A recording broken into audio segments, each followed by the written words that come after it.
بسم اللہ الرحمن الرحیم۔ السلام علیکم ورحمۃ اللہ وبرکاتہ۔ معزز سامعین کرام، آج جو ہم آپ کے سامنے حاضر ہوئے ہیں یہ انتہائی مجرب آزمودہ وظیفہ لے کر حاضر ہوئے ہیں۔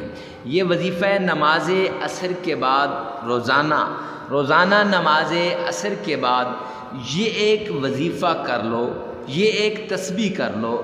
مغرب سے پہلے اچانک اللہ کی طرف سے کوئی فرشتہ آئے گا، خواہ وہ انسان ہو خواہ وہ کوئی بھی ہو، کوئی فرشتہ آئے گا۔ جتنی دولت آپ کو چاہیے، جتنا مال آپ کو چاہیے، اللہ سبحانہ و تعالیٰ آپ کو عطا کرے گا۔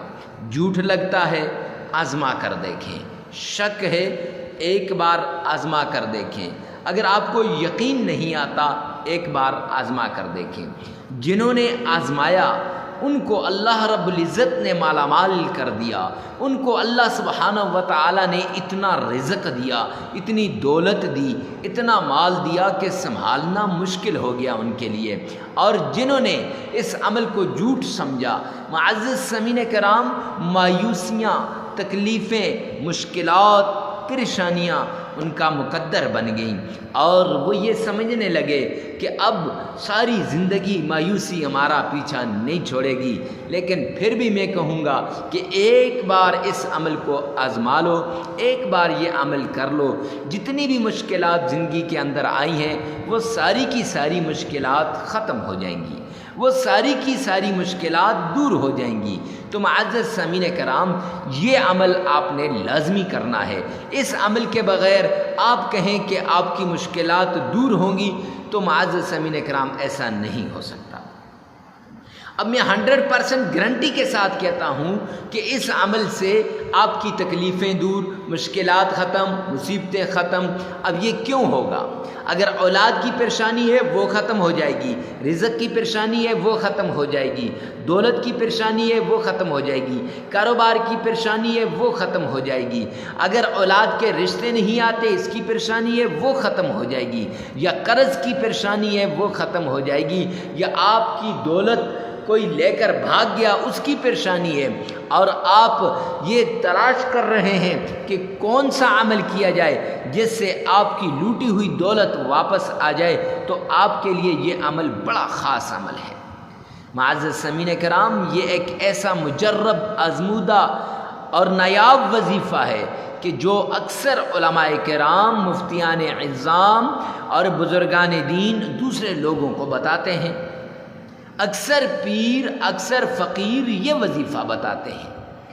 اور ویسے بھی 5 نمازیں اللہ رب العزت نے فرض کی ہیں۔ جو انسان 5 نمازوں کو ان کے ٹائم پہ پڑھتا ہے، اللہ رب العزت نے وعدہ لیا ہے کہ اس کی رزق کی تنگی کبھی نہیں ہوگی۔ وَمَنْ أَعْرَضَ عَنْ ذِكْرِي فَإِنَّ لَهُ مَعِيشَةً ضَنْكًا، کہ جو اللہ کے ذکر سے اعراض کرے گا، اللہ کی سامنے جھکنے سے اعراض کرے گا، جو نماز نہیں پڑھے گا، اس کے ساتھ اللہ کا اعلان جنگ ہے۔ اور جو اللہ کے در پہ جھکے گا، اللہ کی طرف سے نعمتیں، اللہ کی طرف سے رزق کی برسات، اللہ کی طرف سے رزق کی فراوانی، خوشیاں، خوشحالی اس کا مقدر بن جائے گی۔ اس لیے میں کہتا ہوں 5 وقت کی نماز وقت پر پڑھنی ضروری ہے۔ معزز سامعین کرام، چلتے ہیں اس عمل کی طرف جس سے رزق میں اضافہ ہوتا ہے، چلتے ہیں اس عمل کی طرف جس سے دولت بڑھ جاتی ہے، دولت کا سیلاب آ جاتا ہے۔ تو عمل کی طرف جانے سے پہلے عمل میں سب سے بڑی جو بات ہے وہ یہ 3 شرطیں ہیں۔ پہلی شرط صدقہ کرنا ہے۔ معزز سامعین کرام، صدقہ کرنے سے بلائیں، مصیبتیں، تکلیفیں دور ہو جاتی ہیں، بلائیں ٹل جاتی ہیں، آئندہ آنے والے مصائب وہ ختم ہو جاتے ہیں۔ اللہ کی معیت، اللہ کی مدد اور اللہ کی نصرت وہ شامل حال ہو جاتی ہے۔ معزز سامعین کرام، اگر آپ بھی یہ عمل کریں گے کہ ہر عمل سے پہلے صدقہ دیں گے تو وہ عمل اللہ کی معیت کے ساتھ وہ شروع ہو جائے گا۔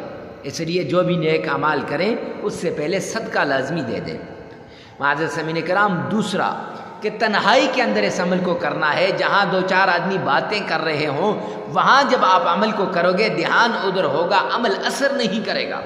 پھر آپ کہیں گے کہ حضرت وظائف اثر نہیں کرتے، تو میں پھر کیسے آپ کو کہوں کہ وظائف اثر کریں گے؟ تنہائی کے اندر جہاں آپ کی زبان یہ اللہ کی طرف متوجہ ہو، آپ کا دھیان اللہ کی طرف متوجہ ہو، آپ کی آنکھ اللہ کی طرف متوجہ ہو، آپ کا دل اس رب کی طرف متوجہ ہو جو احکم الحاکمین اور سب کا رزق دینے والا اور پالنہار ہے۔ معزز سامعین کرام، تیسری شرط، آپ نے خالی ذہن ہو کر عمل کرنا ہے۔ یہ نہیں کہ لوگ کہتے ہیں کہ یہ عمل اس سے فائدہ نہیں ہوا، اس سے فائدہ نہیں ہوا۔ اکثر ایک بھائی نے اس دن کمنٹ میں لکھا کہ بھائی مجھے اس سے فائدہ نہیں ہوا۔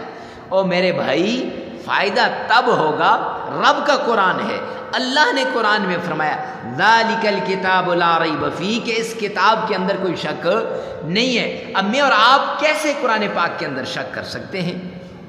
تو فائدہ تب ہوگا جب آپ پوری طریقے سے اس ویڈیو کو سنیں گے، اس وظیفے کو سنیں گے اور اس کے مطابق کریں گے۔ اب ہوتا یوں ہے، اکثر لوگ شروع سے سن لیتے ہیں، آخر سے سن لیتے ہیں، کہتے ہیں حضرت آپ نے بڑا ٹائم لگا دیا اور جو ہے وظیفہ آپ نے بات لمبی کر دی، وظیفہ آخر میں بتا دیا۔ اور میرے بھائی یہ باتیں ضروری ہیں۔ تو اس کے بعد تیسری جو شرط آپ کو میں نے بتائی کہ بھائی خالی ذہن ہونا اور یہ سمجھنا کہ اس کے بعد کسی اور عمل کی ضرورت نہیں، تو یہ آپ نے لازماً اس بات پہ عمل کرنا ہے۔ اب 3 مرتبہ تعوذ پڑھنا ہے۔ عصر کی نماز پڑھی، اسی جگہ پہ آپ بیٹھے ہوئے ہیں، 3 مرتبہ تعوذ، اعوذ باللہ من الشیطان الرجیم۔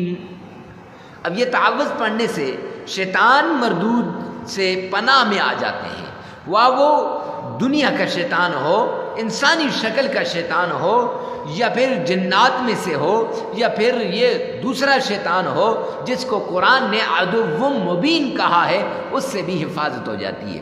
حاسدین کے حسد سے، باغضین کے بغض سے، شریروں کے شر سے حفاظت ہو جاتی ہے۔ 3 مرتبہ تعوذ، 3 مرتبہ بسم اللہ، بسم اللہ الرحمن الرحیم، 3 مرتبہ بسم اللہ پڑھنی ہے۔ پھر 3 ہی مرتبہ آپ نے آقا کائنات مدنی کریم صلی اللہ علیہ وسلم کی شان میں درود پاک پڑھنا ہے۔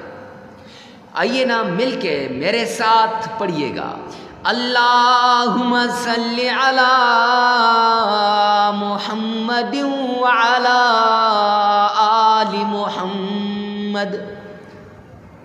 آپ چاہیں تو نماز والا پورا درود پاک پڑھ سکتے ہیں، یا وہ درود پاک جس میں آپ کا تلفظ صحیح ہو، صحیح طریقے سے آپ پڑھ سکتے ہوں۔ پھر اس کے بعد آپ نے یہ تسبیح پڑھنی ہے، سبحان اللہ وبحمدہ، سبحان اللہ العظیم، 313 مرتبہ۔ اور پھر 7 بار سورہ فاتحہ، سورہ فاتحہ اس طرح پڑھنی ہے کہ شروع میں بسم اللہ، آخر میں آمین، ایسے بسم اللہ الرحمن الرحیم، الحمد للہ رب العالمین، یہاں سے لے کر ولا الضالین، آمین۔ اب شروع میں بسم اللہ بھی، آخر میں آمین بھی۔ یہ 7 مرتبہ آپ نے پڑھنی ہے، اور وہ جو تسبیح بتائی ہے وہ 313 مرتبہ۔ پھر 3 مرتبہ درود پاک پڑھیں، 33 مرتبہ استغفار کریں، عمل مکمل ہو جائے گا۔ لگاتار 11 دن آپ نے یہ عمل کرنا ہے، لگاتار 11 دن آپ نے یہ عمل کرنا ہے۔ پھر آپ کے حالات تبدیل ہو جائیں گے اور مقدر کا بند ستارہ چمک اٹھے گا۔ معزز سامعین کرام، جگہ کی قید نہیں، وقت کی قید نہیں، ہر کوئی دوسرے کے لیے کر سکتا ہے۔ ویڈیو کو ثواب کی نیت سے صدقہ جاریہ سمجھ کر شیئر کرنا مت بھولیے گا۔